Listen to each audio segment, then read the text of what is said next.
இது மகிமை நேரம். இயேசு கிறிஸ்துவின் இனிய நாமத்தில் மகிமை தொலைக்காட்சியின் மகிமையின் நேரம் பகுதியில் உங்களை சந்திப்பதில் பெருமகிழ்ச்சி அடைகிறேன். இன்றும் கூட நம்முடைய தியானத்திற்கு ஆதாரமாக, அதாவது நம்ம இன்னைக்கு என்ன தியானிக்க போகிறோம் அப்படின்னா, நாம் இந்த 2022 1ஆம் தேதி ஜனவரி மாதம் எல்லாரும் எங்கே போயிருப்போம்னா ஆலயத்திற்கு போயிருப்போம். அந்த ஆலயத்தில் போய் நம்ம என்ன பண்ணியிருப்போம்னா, ஆண்டவரே, கடந்த ஆண்டை விட இந்த ஆண்டை என்னை மிக சிறப்பாக, மிக வளமாக, நல்ல நலத்தோடு, நல்ல வளத்தோடு என்னை பாதுகாத்து நடத்துங்க அப்படின்னு ஆண்டவர்கிட்ட போய் என்ன செஞ்சுருப்போம், ஜெபம் பண்ணியிருப்போம். அது மட்டுமல்ல, என்னென்னலாம் கேட்டிருப்போம் அப்படின்னா, ஆண்டவரே, இறைவா, என்னுடைய பிள்ளைக்கு கட்டாயம் இந்த வருடம் திருமணமாக வேண்டும், அல்லது என்னுடைய படிச்சுக்கிட்டு இருந்த என்னுடைய பையனுக்கு ஒரு நல்ல வேலை கிடைக்க வேண்டும், அல்லது வேலையில் இருக்கிற என்னுடைய பையனுக்கு ஊதிய உயர்வு கிடைக்க வேண்டும், என்னுடைய குடும்பம் வருமானம் இல்லாமல் தள்ளாடுது, ஒரு நல்ல வருமானம் வரக்கூடிய ஒரு தொழிலை எங்களுக்கு தரணும் இப்படின்னு சொல்லி என்ன செஞ்சுருப்போம், பலவிதமாக இறைவனிடத்தில் நாம் என்ன செஞ்சுருப்போம், நம்முடைய மன்றாட்டுகளை, நம்முடைய ஜெபங்களை, நம்முடைய விண்ணப்பங்களை என்ன செஞ்சுருப்போம், ஏறெடுத்திருப்போம். ஆனால் இந்த ஜனவரி 1ஆம் தேதி 2022 ஜனவரி 1ஆம் தேதி நாம் என்னென்ன காரியங்களை இறைவனிடத்தில், தேவனிடத்தில் வேண்டிக் கொண்டோமோ அந்த காரியங்கள் எல்லாம் நம்ம நடந்திருக்கோம். ஒரு சில காரியங்கள் நடந்திருக்கும், ஒரு சில காரியங்கள் நடந்து கொண்டு இருக்கும், ஒரு சில காரியங்கள் தாமதமாக இருக்கலாம்.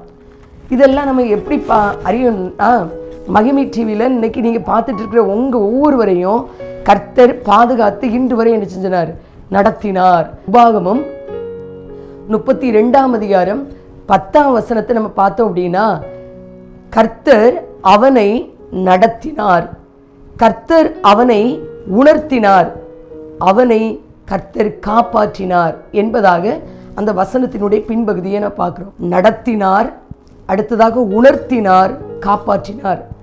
நம்முடைய சுய பலத்தில் நம்மளால் நடந்து என்ன செஞ்சிருக்க முடியாது, வந்திருக்க முடியாது. நாம் சாப்பிட்ட ஆரோக்கியமான உணவுகளினால் நாம் பலம் உள்ளவர்களாக, திடம் உள்ளவர்களாக என்ன செஞ்சிருக்க முடியாது, இருந்திருக்கவே முடியாது.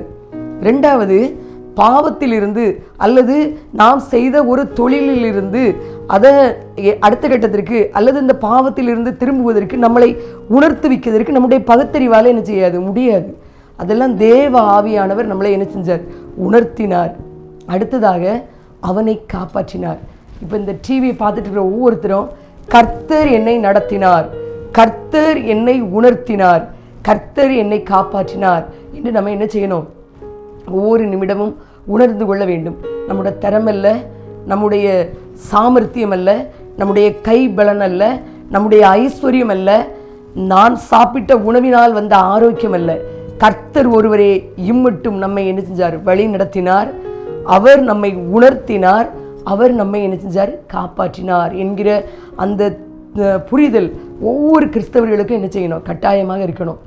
தீத்து சொல்கிறாரு, உங்களுடைய நீதியின் கிரியையை பார்த்து, நீங்கள் பண்ண நல்லதை பார்த்து கர்த்தர் உங்களுக்கு இரக்கம் செய்யாமல் அவர் அளவற்ற இரக்கத்தின்படி உங்களுக்கு இந்த நாட்களை என்ன செஞ்சார், கூட்டி தந்தார். நிறைய கொரோனா வந்திருக்கலாம், பலவிதமான நோய்கள் வந்திருக்கலாம், அல்லது அங்கங்கே பூகம்பங்கள் அல்லது புயல் போன்ற காரியங்கள் எல்லாம் வந்திருக்கலாம். இவை எல்லாவற்றிலும் இருந்து கர்த்தர் நம்ம என்ன செஞ்சார், காப்பாற்றினார். இந்த கர்த்தர் ஏன் நம்மளை காப்பாற்றணும், நாம் அவருடைய சுதந்திர வீதம். இந்த உபாகமம் 32ஆம் அதிகாரம் 9ஆம் வசனத்தை நீங்கள் பார்த்தீங்க அப்படின்னா, யாக்கோப்பு அவருடைய சுதந்திர வீதம், அதனால் நான் அவனை காப்பாற்றினேன், அவனை நடத்தினேன், அவனை உணர்த்தினேன் என்பதாக அந்த வசனம் வருகிறது. பிள்ளைகளானால் சுதந்திரருமாமே. அவர் எப்பொழுது மனுவாக இந்த பூமியில் வந்து அவதரித்து என்னை மீட்கும் பொருளாக, நம்மை மீட்கும் பொருளாக தன்னை தந்தாரோ, அப்பொழுதே நாம் அவருடைய பிள்ளைகளாகும்படி என்ன செஞ்சிட்டோம், அதிகாரம் பெற்றுவிட்டோம். அவருடைய நாமத்தின் மேல் விசுவாசம் உள்ளவர்களாய் அவரை ஏற்றுக்கொண்டவர்கள் எத்தனை பேரோ அத்தனை பேரும் அவருடைய பிள்ளைகளாகும்படி அதிகாரம் பெற்றவர்கள். பிள்ளைகளானால் யாரு, சுதந்திரர். அவருடைய வாக்குத்தத்தத்திற்கு, அவர் உண்டாக்கி எல்லாவற்றையும் ஆளுவதற்கு சுதந்திரம் உள்ள வாரிசு யார் தான், நாம தான். நம்மை அவர் நடத்தினார், உணர்த்தினார், காப்பாற்றினார். ஒரு அழகான ஒரு கதை சொல்லுவாங்க. ஒரு ஊழியர், தேவ ஊழியர் ஒரு பக்கம் வழியாக நடந்து கொண்டே இருந்தார். அப்போது திடீர்னு திரும்பி பார்க்குறாரு, அவருடைய காலடி பக்கத்தில் 2 காலடி தடத்து பக்கத்தில் இன்னொரு 2 இருக்குது. உடனே இவர் என்னடா நம்ம தனியாக தானே நடந்து வரோம், எப்படி இந்த இன்னும் 2 காலடி தடங்கள் வந்தது அப்படின்னு யோசிச்சுட்டு இருக்கும்போது கர்த்தர் சொன்னார், எப்பா ஒன்றும் கவலைப்படாத, நீ தனியாக போல, உன் கூட யார் வந்துகிட்டு இருக்கேன், நான் வந்துக்கிட்டு இருக்கேன் அப்படின்னு சொன்னார். கொஞ்சம் தூரம் ஆனது, இவர் கடந்து வந்து கொண்டே இருந்தார். அங்கே பார்த்தா நிறைய முள், அங்கங்கே பள்ளம், மேடு பள்ளம், கரடுகளாக இருந்தது. அப்போ இவர் திரும்பி பார்க்குறாரு, இவருடைய காலடி தடம் மட்டும் இருக்குது. உடனே கடவுளே, என்ன நீங்கள் கை விட்டுட்டீங்களா, ஏன் இதுவரை மிக சுலபமான பாதையில் நடந்து வந்தேன், அப்பெல்லாம் உங்கள் பாதம் என் கூட நடந்து வந்ததை நான் பார்த்தேன், ஆனால் இப்போ 2 பாதம் தான் இருக்குது, என்னை மட்டும் தனியாக நடக்க விட்டுட்டீங்களே அப்படின்னு சொல்லி கர்த்தர்கிட்ட அவர் கேட்குறாரு. உன்னை கர்த்தர் சொல்கிறாரு, இப்போ நான் உன்னை சுமந்து கொண்டு போகிறேன், நீ பார்க்குறது உன்னுடைய பாதத்தினுடைய சுவடல்ல, அது என்னுடைய பாதச்சுவடு அப்படின்னு சொல்கிறாரு. தகப்பன் பிள்ளையை சுமப்பது போல கர்த்தர் நம் ஒவ்வொருவரையும் சுமந்து கொண்டு தாங்கி ஏந்தி கருவிலே தாங்கிய சுமந்த அந்த கர்த்தர் நிறைய வயது மட்டும் உங்களை தாங்குவேன், ஏந்துவேன், சுமப்பேன் என்று நமக்கு வாக்குத்தத்தம் தந்த அந்த நல்ல பிதாவானவர் இம்மட்டும் நம்மை நடத்தினார், நம்மை உணர்த்தினார். நம்ம எந்த பாவத்திலேயாவது சிக்கி கொள்ளாதபடி நம்மை அவருடைய வசனத்தின் வழியாக நம்மை உணர்த்தி சரியான பாதையில் நம்மளை என்ன செஞ்சார், நடக்க வைத்தார். பூர்வ பாதை எது என்று கேட்டு நல்வழியிலே நடவுங்கள் என்று சொன்ன அந்த வார்த்தையின் வழியாய், வழி இதுவே, இதிலே நடவுங்கள் என்று உங்களுக்கு பின்னாலே சொல்லும் வார்த்தையை உங்கள் காதுகள் கேட்கும் என்று தீர்க்கன் சொன்னது போல இந்த பாதைகளின் வழியாக சீராய் நம்மை நடக்க பண்ணினார், நம்மை பாதுகாத்தார், நம்மை பராமரித்தார், நம்மை போஷித்தார். இதெல்லாம் நான் செய்த நல்ல காரியங்களினால் இதையெல்லாம் கர்த்தர் நமக்கு பண்ணலை. அவருடைய அளவற்ற இரக்கத்தின்படி நாம் இன்று நிற்பதும் நிர்மூலமாகாதிருப்பதும் தேவனுடைய சுத்த கிருபை என்று உணர்ந்து கொண்டவர்களாக நம்மை இதுவரை வழிநடத்தின அந்த தேவாதி தேவனுக்கு நன்றியை நாம் ஏறெடுப்போம். அப்படியே தலையை தாழ்த்தி ஜெபிப்போம்.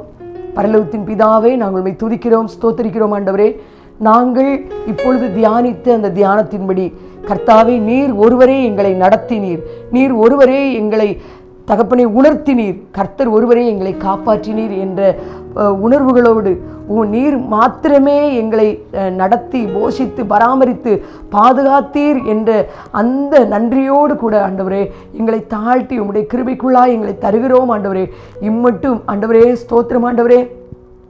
ஆண்டவரே, இம்மட்டும் தாங்கிய அந்த கர்த்தர் மரணபரியம் வந்தவரை சதா காலங்களில் எங்களோடு கூட இருந்து எங்களை வழிநடத்தும்படியாய் ஆண்டவரே, இதை பார்த்து கொண்டிருக்கிற ஒவ்வொருவரோடும் கூட இருந்து ஒவ்வொருவரையும் வழிநடத்தும்படிக்காக தேவ சன்னிதானத்திலே நாங்கள் வருகிறோம். ஒவ்வொருவர் மேலும் தேவ கிருபை இருக்கட்டும். எங்களை அளவில்லாமல் உடைய கிருபையினால் நிரப்புவீராக. துதிகணமைமே எல்லாம் தேவரீர் ஒருவருக்கே உரித்தாவதாக. இயேசுவின் நாமத்தில் ஜெபங்கேளும் அருமை பிதாவே, ஆமென்.